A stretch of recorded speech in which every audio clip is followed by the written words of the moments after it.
ne micro yi sama kër dënn micro yi dañ soog sama dënn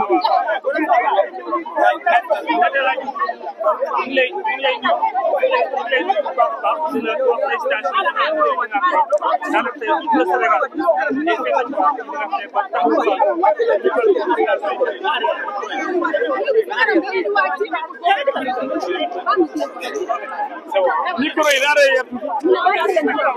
wàcc leen micro yi tuuti micro yi man ci kaw laay wax wàcc leen micro yi tuuti voilà voilà 5 4 3 2 1 0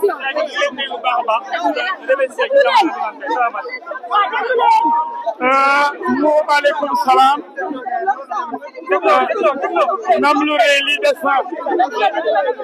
xëy na tey Wolof Njaay li muy wax rek mooy ku mos jàkkaarloo xam ni jëw a neex tey gis nañu dégg nañu fekke nañu fu dëgg jollee dëgg bi mu jollee ci kanamu àttekat yi ñëpp gis nañ ni ñu yóbbu Fallou Fall tribunal nekkuñu ci dëgg ndaw si ak doomam tey jii wane nañ ni dañu doon caaxaan wane nañ ni ginnaaw ndaw si sosal Fallou Fall dafa yegg ci doomam Fallou Fall moo yóbbu ndaw si ci yoon pour diffamation loolu ñu bëri xamuñu ko ndaw si nag pour bañ tëdd ndax diffamation mu gën a sosal Fallou Fall ci amul benn témoin ñun avocat yi suma rak Aboubacry Baro Ndiogu Ndiaye Massamba ak xale yu jigéen yi fa nekkoon tey ñoom Khady Sène wane nañ xarañte bu rëy wane nañ ni benn preuve mooy benn xayma amul ci liñ jàng ci droit mooy ci droit pénal mooy droit bi tëj nit ñi bu ñu amul preuve kenn du mën a tëj te kenn indi fa benn firnde ni Fallou jege na sax xale bu jigéen boobu kon nan lañ mën a tëjee Fallou fukki at ak juróom loolu du yoon moo tax tey avocat yi fi nekkoon ak avocat général mooy procureur général mooy joué rôle procureur dañoo ànd daf nañ ci suñu benn yoon firnde bu tax ñu ne Fallou yegg na ci xale bi kon boog procureur général ànd ak avocat yi ni nañ bàyyi Fallou nañ ko acquitté ndax dëgg jolli ndax dara wane fa ni Fallou seq na xale bu jigéen bi dara xale bu jigéen mu yeeg ndawam kenn yeegul ci moom même bu gaañoo ci suufam kenn mënul wax ne Fallou la ndax kenn fekkewul kenn déggul kenn gisul kon ci kaw loolu yoon nee na mënu tëj mënuñ téye Fallou kon nag li ñuy nekk mooy le 27 août verdict bi lu ne fàng kenn du ko jeex gëmuñu ne ku doppel ñu mën naa ñëw naan am na dara lu muy tëjee Fallou lu muy acquitté ko purement et simplement moo tax suñu xel dal na bu baax. non loolu laa léegi du benn preuve wax naa ko léegi en français même je voudrais. C'était émouvant. Nous avons plaidé. Les excellents confrères et moi-même. Je les félicite au passage, Maître El Hadj Diouf, Maître Ndiogu Ndiaye, Maître Aïssatou Ba, Maître Khady Sène, Maître Massamba Ndiaye. Fort heureusement, j'ai quand même une bonne nouvelle à vous annoncer. La bonne nouvelle, c'est que le procureur général, l'avocat général, a rejoint la défense. L'avocat général, à l'instant de la défense, a demandé l'infirmation du jugement et par conséquent que Fallou soit acquitté purement et simplement. Sur ce, la Cour a mis l'affaire en délibéré pour l'arrêt être rendu en principe le 27 août. Que le 27 août, Inch'Allah, on espère, on est confiant. Donc, on attend à la date du 27 août, du moment que l'avocat général a demandé à ce que la Cour infirme le premier jugement et que Fallou Fall soit acquitté en même temps que la défense des faits, nous avons tous demandé l'acquittement. L'avocat général qui est le maître de poursuite lui-même demande à ce que Fallou soit acquitté. Et bien, c'est une bonne nouvelle. Et rien n'empêche à ce qu'on estime à la date qui a été fixée par le tribunal, la date du 27 août, Inch'Allah, que la Cour prononce l'acquittement de Fallou Fall. Je vous remercie. Le tribunal a retenu sa culpabilité d'Issir Diakhaté pour le chef d'offense au chef de l'État. Sur ce, le tribunal l'a condamné à une peine de 2 mois, dont 15 jours fermes. Donc, il a déjà purgé les 15 jours. Mieux, il a fait plus de 2 mois en prison. Pour le sieur Bachir Fofana également, il a eu à être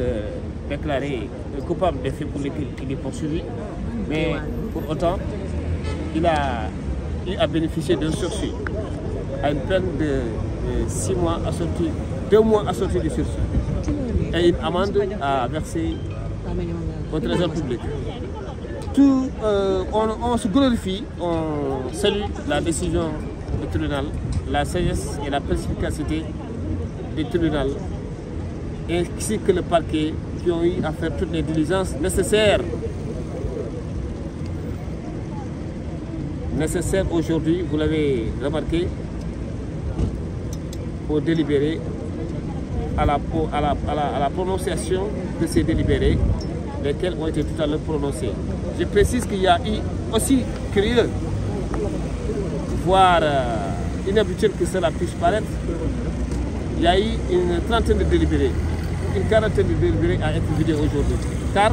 fort heureusement, faisant suite à la sortie du ministre de la Justice, qu'on salue au passage pour sa rigueur, pour son professionnalisme, eh bien, on a eu droit aujourd'hui à des greffiers réquisitionnés. Ce qui explique aujourd'hui que les délibérés, les affaires que j'ai tantôt évoquées, soient vidées aujourd'hui. Est-ce que vous comptez intercepter appel? Pour le principe, nous allons nous concerter avec nos confrères, que je salue au passage, que je félicite, Maître El Hadj Amadou Sall, qui est un excellent avocat, ainsi que Maître El Hadj Diouf, qui est un excellent avocat très pertinent, que le tribunal a eu à suivre à leur plaidoirie. Ils ont été très pertinents la dernière fois. Et j'estime que si le droit est dit, eh bien, il s'ensuit naturellement la relaxe pure et sec. Mais on est en phase d'instance, en barre d'instance. Il y a la phase d'appel, puisque je ne suis pas un seul avocat à me consulter dans cette affaire. Je vais me concerter avec mes confrères et nos clients et envisager la possibilité de faire appel dans les délais requis par la loi. Le délai de 1 mois. Le délai est de 1 mois. Il court à partir du jour où la décision est rendue, c'est-à-dire aujourd'hui. Tout cela, on va prendre cette décision en concertation avec nos confrères, mais bien sûr avec nos clients, car nous, ce qui nous occupe et nous préoccupe, ce sont les principes fondamentaux du droit, lesquels principes sont beaucoup plus supérieurs et importants à nos modestes personnes. Ce qui nous intéresse, c'est la justice du Sénégal, c'est la démocratie au Sénégal. Tantôt, on a fait état de ce que eh bien, cette grève portée est en train encore de porter préjudice aux citoyens. Et vous savez que le code pénal et le code de procédure pénale n'ont pas prévu une alternative à une grève. Et c'est fort heureux aujourd'hui de constater que le ministre de la Justice ainsi que le président du tribunal, le procureur de la République, aient un sens élevé de la politique pénale, de leur responsabilité dans cette République, en faisant en sorte que des greffiers puissent être réquisitionnés. Et ça a été le cas aujourd'hui, fort heureusement. D'ailleurs, en marge même de cet interrogatoire, tout à l'heure, l'affaire Fallou Fall contre le ministère public sera évoquée. Et il y a un greffier qui a été réquisitionné, qui va prendre cette affaire, qui sera jugée aujourd'hui si tout se passe bien, Inch'Allah. Grosso modo, nous nous réjouissons de cette décision et nous félicitons nos confrères. Nous saluons la sagesse, la perspicacité du tribunal ainsi que de monsieur le procureur de la République dans sa sagesse, dans sa rigueur. ci olof maa ngi rafetlu bu baax li xew tey te mu ëpp solo rek mooy que ne suñu client yi bàyyi nañ leen Moustapha Diakhaté ak Bachir Fofana bàyyi nañ leen. Il est vrai que retiré nañ condamnation dañ ne Moustapha Diakhaté dafa coupable dañ ko relaxé si offense ci bépp autorité boo xamante ni mën a exercer ay prérogatives chef d'État dañ ne clairement léegi que ne il est coupable offense à chef d'État. ci kaw loolu la ko juge bi jox 15 jours 2 mois donc 15 jours 3 mois donc 15 jours alors les 15 jours purgé na ko déjà def na plus de 1 mois donc tey incha allah rabbi dina mën a ñibbi kër bu soobee yàlla en même temps aussi que Bachir Fofana tribunal nee na tey que ne moom aussi il est vrai que coupable la li ñu koy toppee tribunal nee na moo ko def mais ci kaw loolu jox na ko quand même sursis 2 mois avec sursis yoo xamante ni du ko tëdd donc moom aussi tey dina mën a ñibbi këram ñun avocats yi ñu ngi koy rafetlu maa ngi féliciter samay confrères yi maître El Hadj Diouf ak maître El Hadj Amadou Sall aussi ñoom maître El Hadj Aline Badara Fall ak tous les confrères maître Moustapha Dieng maître Aliou Sow ñoom ñëpp plaide nañ ci dossier bi def nañ ci seen ful ak seen fayda pour faire en sorte que lii mën a am tey te ñu ngi rafetlu aussi taxawaayu presse bi aussi à chaque fois que de besoin vous avez eu à communiquer ci grève bi te tey ma xamal leen y a eu beaucoup plus de délibérés qui ont été vidés que d'affaires retenues ça veut dire quoi plus de 30 délibérés tey la ñu vidé or boo demee rôle bi tey xam naa 20 affaires la ñu atte donc est-ce que gis ngeen effet ak conséquences yi grève yi defoon ñu bëri tey dinañu mën a ñibbi seen kër am na ñu bëri tey encore dañ leen relaxé woon cela veut dire que grève bi bu amul woon ñibbi woon nañ seen kër yàgg na li ñuy rafetlu rek mooy que ne il faut ñu xoolaat texte yi parce que lii aussi war nañ ci jël benn exemple benn leçon c'est-à-dire qu'il y a un vide juridique code de procédure pénale ak code pénal dafa war prévoir benn disposition boo xamante ne nii au cas où greffe bu amee ñu mën a am benn alternative bu permettre aussi ñi war a atte ak ñi ñu war a bàyyi ñu bàyyi leen. pas tout le temps rek ñu bàyyi leen si kaso bi en attendant greffe yi di jeex wala ministre bi maa ngi rafetlu sagesse am ak président tribunal ak procureur tey ils ont fait recours à des greffiers qu'ils ont réquisitionnés ñooñu ñoo ñëw tey